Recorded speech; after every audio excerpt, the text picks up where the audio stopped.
नमस्कार बालमित्रांनो, जिल्हा परिषद पुणे ऑनलाईन शिक्षण वर्गामध्ये आपणा सर्वांचे सहर्ष स्वागत आहे.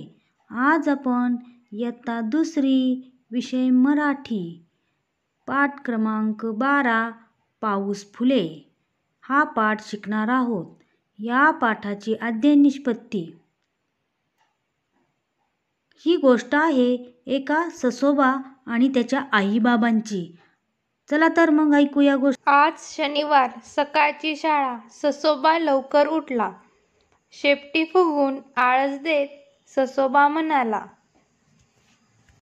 अगं आई, सकाळ झाली, तू कामाला लागलीस. खाऊ आणायला बाबा बागेत गेले, तरी अजून सूर्य कसा नाही उगवला? प्रकाश कसा नाही पडला ग? अजून रात्र आहे का ग आई? आई, तुझ्या मिशा टोचतील ह मला. अरे वेडुल्या, ऐक तर, आता आभाळ भरून आलंय. आकाशात काळे ढग आलेत. आता प्रकाश पडेल. चमचमणाऱ्या विजेचा आवाज येईल, गडगडणाऱ्या ढगांचा.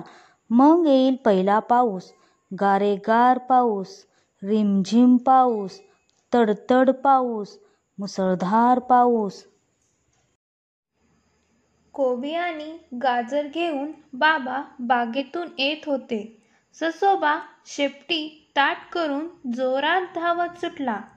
पहिल्या पावसाची रिमझिम बातमी त्याला बाबांना सांगायची होती. इतक्यात चमकन वीज चमकली आणि झाला की गडगडाट. ससोबा इतका दचकला की धाडकन बाबांवरच आपटला.